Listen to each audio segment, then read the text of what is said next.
सखियां बोली और पूछो राम जी से। हार गए अब तो। लक्ष्मण जी ने कहा भी हमारे पास एक प्रमाण है, अगर धनुष नहीं तोड़ा तो श्री सीता जी ने जयमाल क्यों पहनाई? जयमाल तो उसी के गले में गिरेगी जिसने जय का कोई कार्य किया हो। सखियां बोली अच्छा ये भाषा का भेद है। कहा कैसे? सखी कहें सौमित्र जू छाणो वृथा विचार, और जाहे कहत जयमाल तुम ताहे कहत हम हार। श्री सीता जी ने राम जी को पहनाई वो जयमाल है कि हार? का हार है ये कैसे माने? बोले तभी तो श्री राम जी ने भरी सभा में सिर झुकाकर स्वीकार की। हार ही तो सिर झुकाकर स्वीकार की जाती है। तो ये धनुष टूटा कैसे? सखियां बोली हम बताओ। हाँ बताओ। कौशिक मुनि के जंतर मंतर, मां गिरिजा के बानी, और प्रेमी जन के मंजू मनोरथ, पुनि मिथिला के पानी। विश्वामित्र जी की झाड़ फूंक, यंत्र मंत्र, माता गौरी का आशीर्वाद और प्रेमियों का मनोरथ और जनकपुर के पानी का भी तो असर है।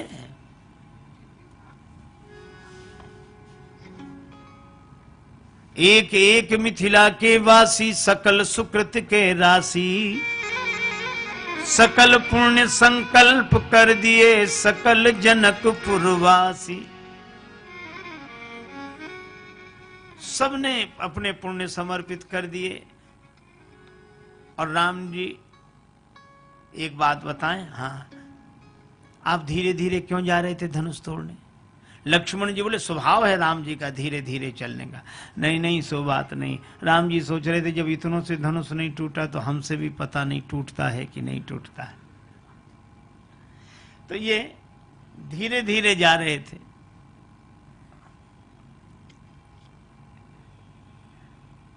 और धीरे धीरे इसलिए जा रहे थे कि अभी भी कोई कह दे के रहने दो। बीच में कोई कह नहीं रहने दो, आप रहने दो, आप मत जाओ धनुष तोड़ने। पर किसी ने कहा ही नहीं। राम जी बहुत धीरे धीरे गए पर किसी ने कुछ नहीं कहा। अब धनुष के पास ही पहुंच गए।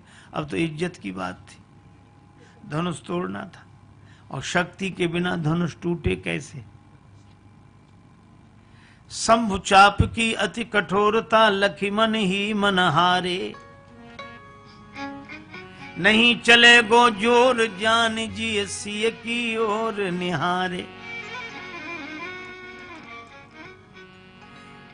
गुरुता और कठिनता धनु की, लखि मन ही मन थाके। कृपा कटाक्ष प्राप्त हित रघुवर, हारि सिया दिसि ताके।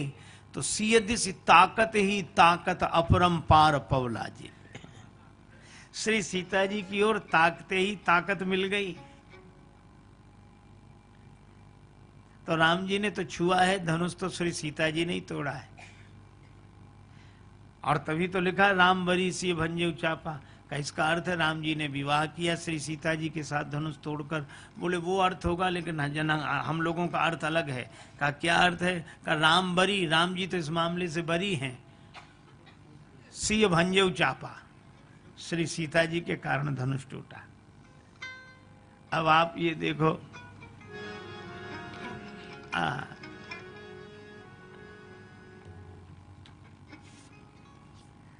तब आपको जनकपुर ससुराल मिली।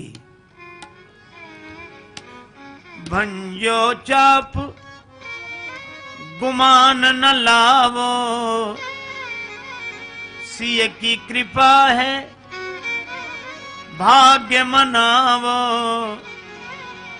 मिली जनकपुरी ससुरारी, गारी मिथिला की। जनकपुरी ससुरारी, गारी मिथिला की। धरि ध्यान सुनो धनुधारी, गारी मिथिला की। धरि ध्यान सुनो धनुधारी, गारी मिथिला की।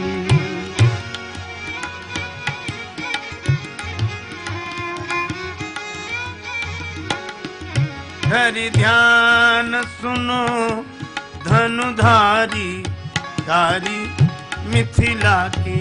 धरि ध्यान सुनो धनुधारी गारी मिथिला की।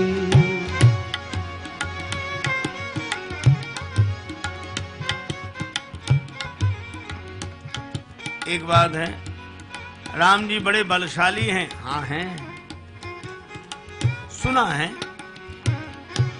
बलशाली कह जग जस गावे, लेकिन तोरत सुमन पसीना आवे।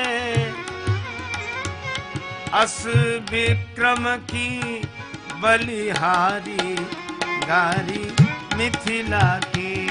अस विक्रम की बलिहारी गारी मिथिला की। दान शिरोमणि महिमा मंडित फुलवारी मां पुष्प चयन हित बने मलियन आगे भिखारी गारी मिथिला की। धरि ध्यान सुनो धनुधारी गारी मिथिला की।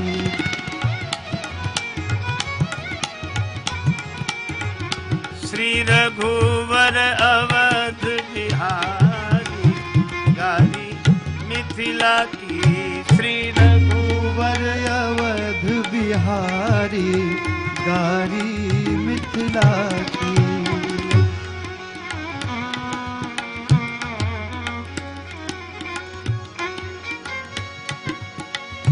राम जी की महिमा ऐसी है, जनकपुर आते समय मार्ग में अहिल्या का उद्धार कर दिया।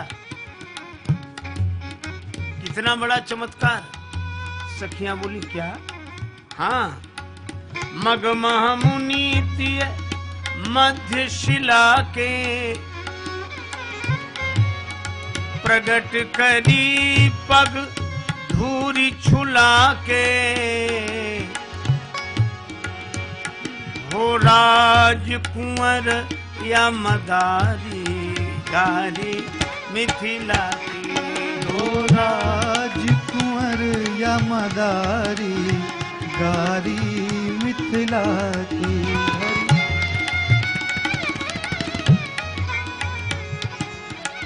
धनुष यज्ञ सुनी ब्याह उमंग में, बिनु चिट्ठी कौशिक मुनि संग में। बनी आए कमंडल धारी गारी मिथिला की। धरि ध्यान सुनो धनुधारी गारी मिथिला की। धरि ध्यान सुनो धनुधारी गारी मिथिला की। सुंदरता अभिमान में सीना, पानी चले पर आयो पसीना। निरखी जब जनक दुलारी गारी मिथिला की। धरि ध्यान सुनो धनुधारी गारी मिथिला की। धरि ध्यान सुनो धनुधारी गारी मिथिला की। पर ये मधुर गाली देने के बाद मिथिला की देवियां एक ही बात कहती हैं, क्षमहु चूक। हम गाली तो दे रही हैं सो ठीक है, लेकिन हमारी इस चूक को क्षमा करना। क्षमहु चूक राजेश जुयाते गारी देत सियाजू के नाते। श्री किशोरी जी के नाते आपको गाली देती हैं। तुम्हारी हम सरहज सारी गारी मिथिला की।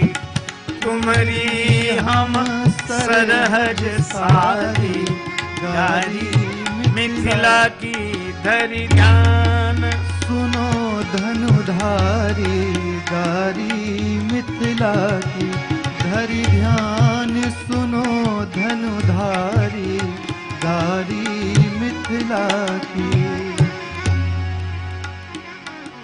इसलिए मिथिला के माली भी कहते हैं, आप श्री सीता जी की जय बोलिए, तब बगीचे में प्रवेश मिलेगा। दोनों भैया मुस्कुराते हैं। चौंदिस चितय पूछ माली गण लगे लैन दल फूल मुदित मन। यह जो पुष्प वाटिका प्रसंग है, श्री तुलसीदास जी महाराज अपने तरह से इसे प्रस्तुत करते हैं। और इस प्रसंग पर श्रीमद् भागवत के एक प्रसंग का पूरा प्रभाव है, और वह है श्री रास पंचाध्यायी। रास पंचाध्यायी का प्रसंग पढ़कर ही श्री तुलसीदास जी पुष्प वाटिका प्रसंग लिखते हैं। देखो, पुष्प वाटिका प्रसंग भी भकार से शुरू है। भूप बाग बर देखेउ जाई, जहां बसंत ऋतु रही लुभाई। और रास पंचाध्यायी भी भगवान अपिता रात्रि, शरदोत फुल्ल मल्लिका, वीक्षरंतुम मनश्चक्रे, योग माया मुपाश्रितः।